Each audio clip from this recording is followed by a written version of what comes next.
Well, first and foremost, congratulations on your new role as acting chair. It's very exciting.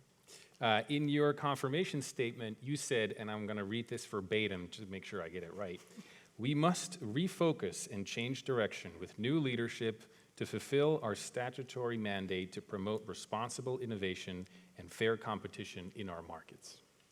What does that vision actually look like for you? And specifically, how do you balance fostering innovation while ensuring fair competition and market integrity in a rapidly evolving space like digital assets? Mm-hmm. Well, thank you so much for having me here. It's great to be here at this conference, especially because I was just saying backstage, I think this is the first time as acting chairman that I've publicly spoken about our digital assets agenda. So it's pretty exciting to be here, and thanks so much for having me. I think the key aspect of what I wanted to come right out and signal when I became acting chairman is that it is a change. We are going to be making a change from the policies of the last few years.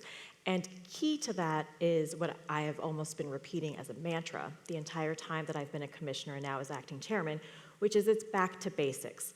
The CFTC has a pretty simple mandate. We are here to ensure that we have well-functioning markets that are deep and liquid and enable our market participants to hedge their risks. We oversee risk transfer markets, as former Chairman Chris Giancarlo has said many times.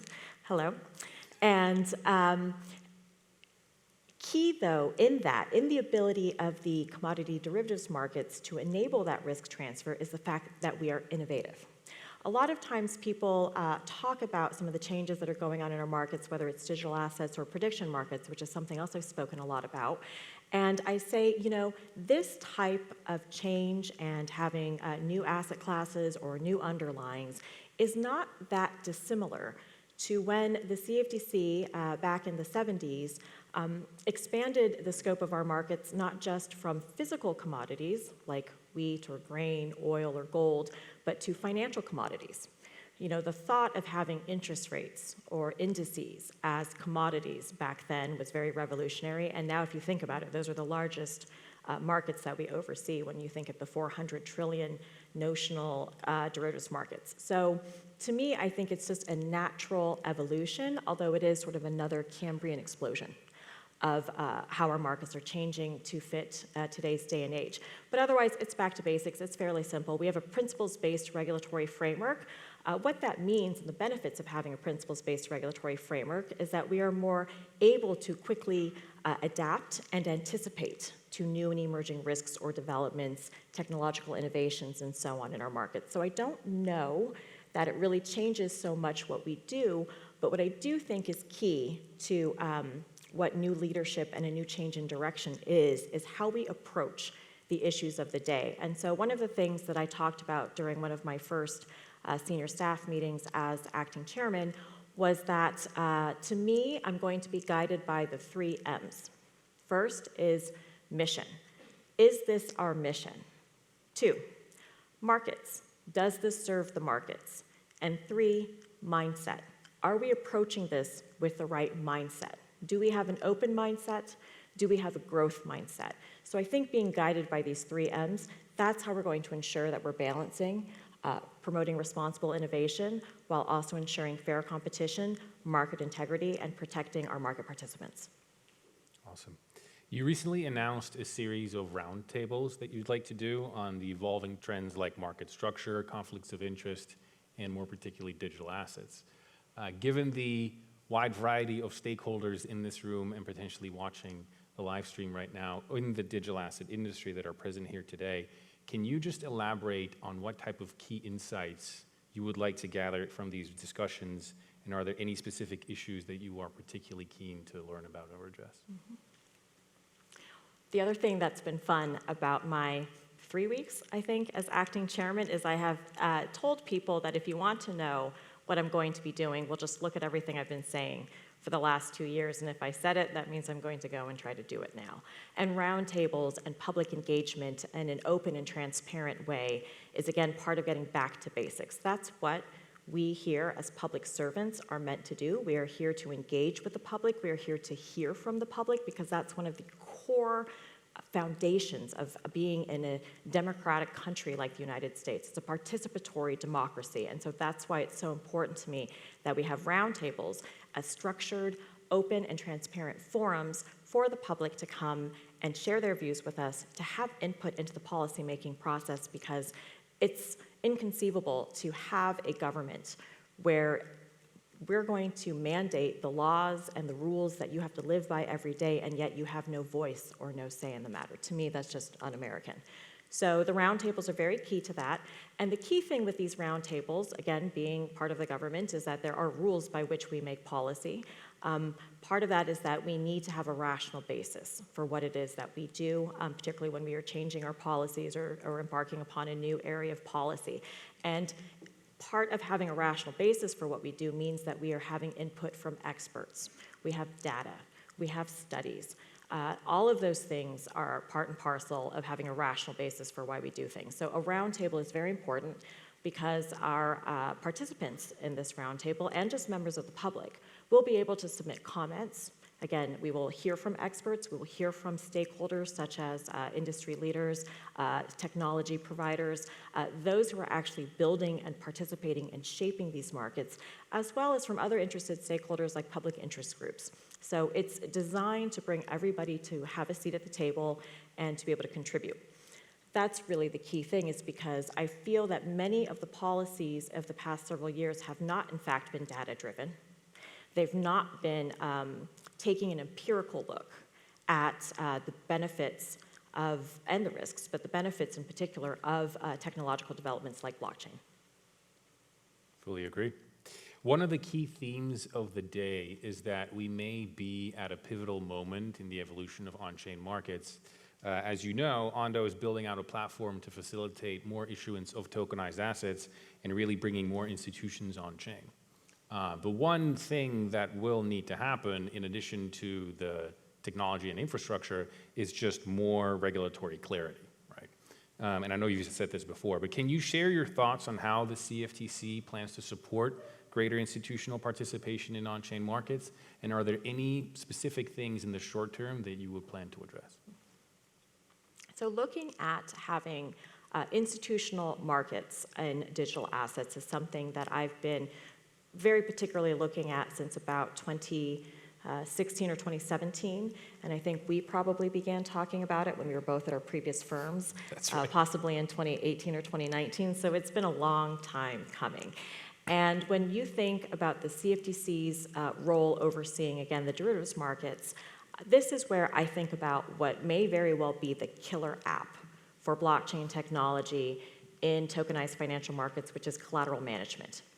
Collateral management is something that underpins the entire derivatives markets. It's trillions and trillions and trillions of dollars.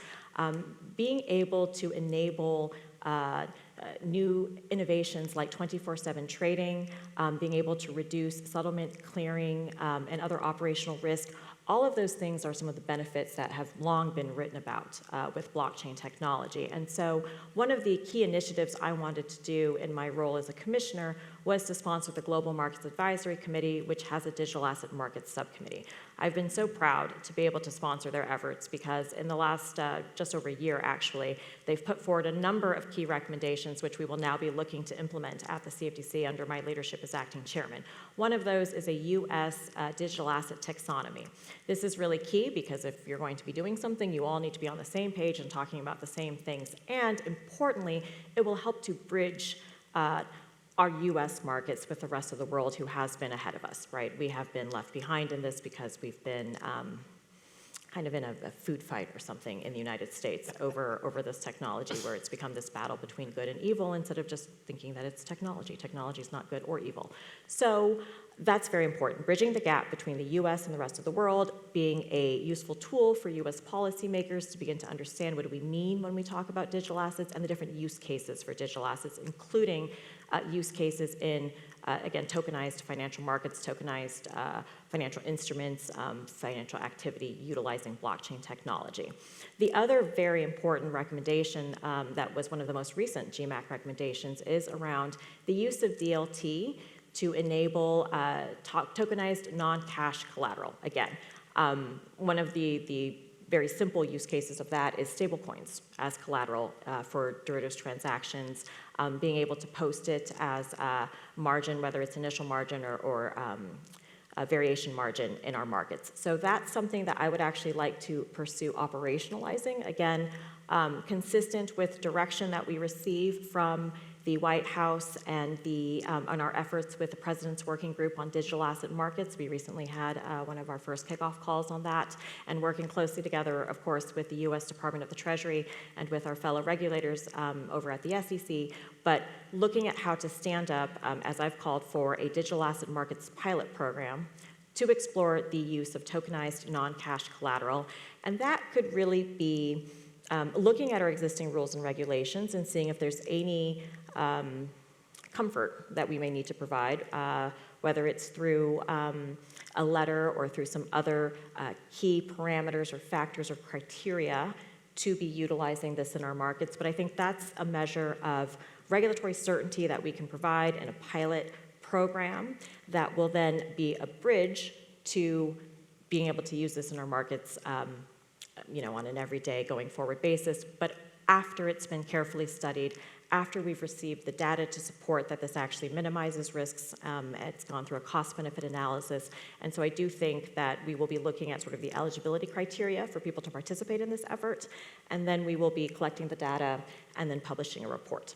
So more to come, but I think that's going to be the most impactful first thing that the CFTC can be doing on our own in pursuing the President's agenda, and then, like I said, working together with all of our counterparts on the executive order for digital asset markets.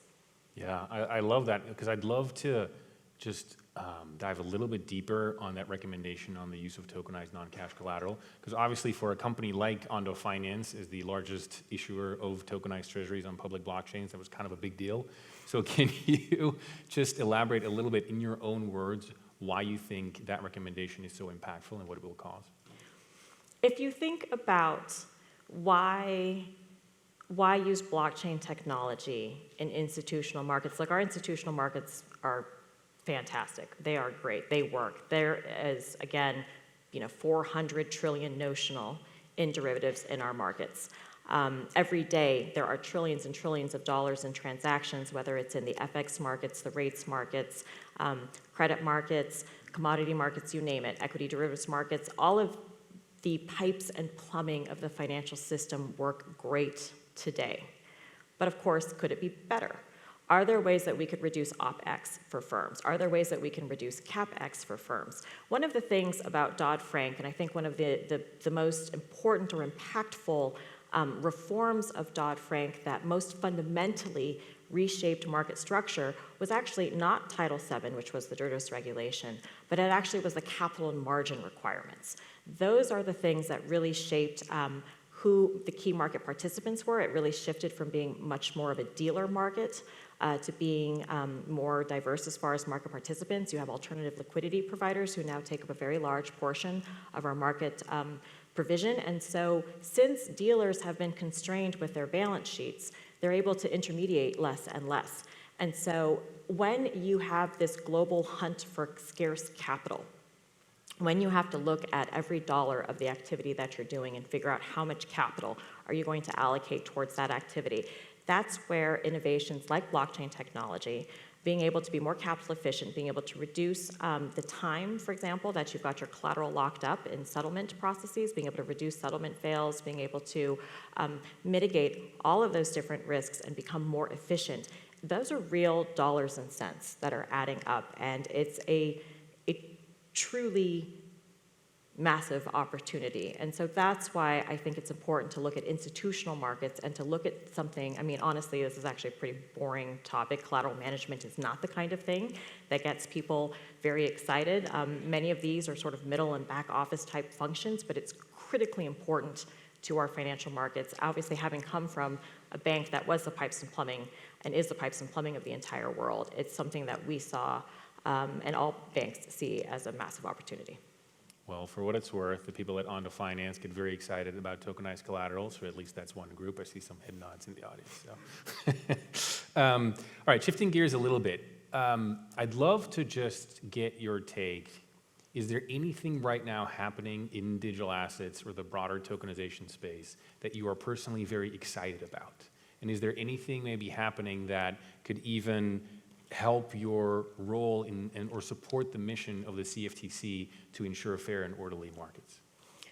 There's many exciting things happening, but I think maybe the best way to address this is to talk about some of the near-term deliverables that we have and how we are approaching all of these issues, and then kind of talk about some of the perhaps next steps after we sort of do these near-term deliverables. So in the President's executive order, we do have a couple near-term deliverables. So within 30 days, we need to report upon all of our rules, regulations, orders, and other things that we've done as agency action that impacts digital assets. We are currently working on completing that inventory across the entire agency. I've also asked the Digital Asset Market Subcommittee of my GMAC to also work on doing that as well, so that way we can cross-check and basically make sure that we've got a good list that's been scrubbed and is comprehensive. That's one of the first deliverables that we'll be doing. After that, of course, there's another 60-day report, and then there's the 180-day report. So we are working on pulling all of this together in order to be able to meet those deliverables and to be able to contribute to the President's Working Group.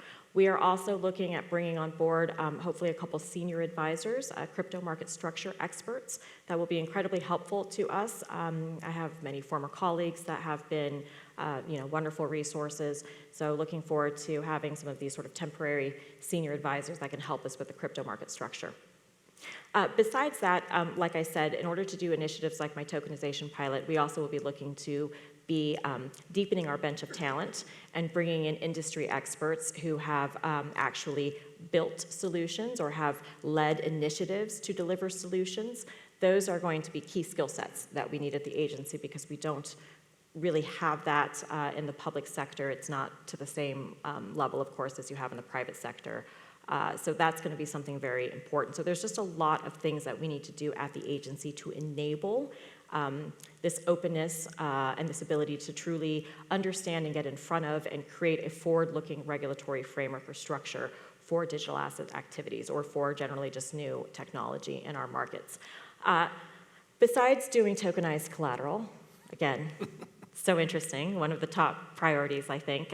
Besides that, there's a lot of other interesting things that we could be looking at. Some of the other work streams that my Digital Asset Market Subcommittee has been working on have been utility tokens, for example. I actually think one of the things that may bring the most regulatory clarity the fastest is to identify, to define what is a utility token, and that it is not a security. That actually, I think, would bring a lot of clarity to a broad swath of the marketplace, and it's the approach that many other jurisdictions have taken as well. One of the other, and actually at the last GMAC meeting, there was a presentation from the utility tokens workstream, which is led by Chris Perkins, who's the president of Coin Fund and a former colleague of mine at Citi. And they've done a tremendous amount of work on thinking through a regulatory framework for utility tokens and how does that fit within the CFTC's jurisdiction. The other work stream, which has been led by a couple other of our subcommittee members, including Perry-Ann Boring, who's the CEO of the Digital Chamber of Commerce, is around NFTs. I believe that NFTs are not a security, they are things. And the CFTC has broad jurisdiction over commodities that are, goods, articles, services, interests, rights, et cetera, et cetera. So I think that's another area where if I take a step back and think about what is the opportunity in Web3, what is the opportunity in creating either new, wholly native digital assets or digital assets that are a representation of something else, so whether it's the right to use something, to transfer something, or to use something, whether that is tangible or intangible, a lot of that is actually commercial activity. And so that brings me back to my first sort of threshold question, which is this a commercial activity or is it a financial activity? Because if it's a commercial activity, it's actually not going to be regulated by financial regulators. We have we have state regulation in the United States, we have the Federal Trade Commission at the federal level. And a lot of what's very exciting for how our lives are going to change on an everyday basis in a more digital world and in virtual worlds is actually in the commercial space. Think about the way NFTs are being used in sports or entertainment, in fashion, in media. All of that is very interesting. That's all being led by corporates, probably former clients of yours, I'm sure, and former clients of mine. And so that's something where I think we really don't want to inhibit that growth in those sectors that are not the financial sector. It's actually other sectors of the economy. Awesome. Well, as time is flying by, I want to make sure that we do touch on DeFi, right? There is growing prominence, I would say, of decentralized finance. I don't know what the exact number is of capital in DeFi right now, but it is growing. So there's been some discussion on how that really should be regulated. The previous administration, I believe it's fair to say, tried to clamp down on DeFi in a wide variety of different ways. That caused quite the uproar in the DeFi community. What do you believe is the CFTC's role in regulating DeFi, and what do you think a good regulatory framework for DeFi would look like? I think a lot of the issues of the past several years is based on a fundamental misunderstanding of DeFi, and then, of course, the appropriate way to regulate DeFi. When I first became a commissioner, and again, based on the work that I've been doing at Citi and in the private sector, I think maybe 2 or 3 months after I became a commissioner, I gave a keynote at NASDAQ's Technology of the Future conference, where I outlined 10 fundamentals for responsible digital asset markets, and none of those was like, this is DeFi and this is what we need to do about DeFi. Actually, what I talked about, besides common sense things like combating illicit finance and ensuring risk management and anti-fraud measures, is that we really need to appropriately use activities-based regulation versus entity-based regulation. And I think the challenge is that with DeFi, people have been trying to apply an entities-based regulatory approach to it, but there's not actually entities, are there, in DeFi? Not like that. Actually, what's more appropriate is an activities-based regulatory framework when you look at DeFi. One of the first examples I used in thinking about it is Napster. So for those of you who remember Napster, who were perhaps in college, as I was at the time with Napster, it's a peer-to-peer sharing network. How are you supposed to go and ask every college student to register as something when they're on Napster? That doesn't seem to make much sense. But you shouldn't be using the internet to do illegal things, right? And that's actually the approach that they took with file sharing and with the intellectual property and copyright and other issues, theft of intellectual property. So why would it be any different for any other internet activity? It isn't. That's how we regulate the internet. We regulate the activities that people do on the internet, and that's how I think about DeFi. I love it. As a closing thought, it seems like right now there is more or less a historical burst of energy around the topic of digital assets. So in your opinion, how does the industry kind of avoid fumbling the historic moment and squander the promise that the next 2 to 4 years could really have? Do you have any parting thoughts or wisdom that you would share with the people here today? Approaching things from a realistic and, dare I say, an adult perspective. Anybody who thinks that there's going to be something that involves money and doesn't have any rules or regulations that's not realistic. That's pretty ridiculous, right? So for those who think that there's going to be money involved and there's going to be no regulations whatsoever, that's not realistic. So I think just come to something with a reasonable approach that is something that makes sense, that isn't something where people immediately can poke a million holes in, and then you lose credibility. Because I think what has been most challenging for the digital assets industry is actually a credibility gap. There have been a lot of very bad actors, and there it's been appropriate to take very strong actions to pursue and to go after fraud. But fraud is fraud no matter what. You can't lie, cheat, or steal no matter what you're doing, whether it's digital assets or other things. And so the problem is that those fraudsters, people who are lying, cheating, and stealing people's money, that has given the industry, unfortunately, a bit of a bad rap. And so I think the industry has done such a good job, particularly in the last year plus, to rehabilitate the image and to make clear the difference between somebody who's just lying and stealing versus people who are really trying to build something innovative that's going to bring net a great deal of good to society, to the economy. So that's been really good progress, so let's not backslide on that amazing progress being made to close the credibility gap. So keep the momentum going and be realistic. Love it. I want to really thank you for taking the time to join us on this stage today. It was incredibly interesting to hear your perspective on these questions, and I am personally very excited to see all the things that you can do as the acting chair. Thank you so much. It's a pleasure to be here.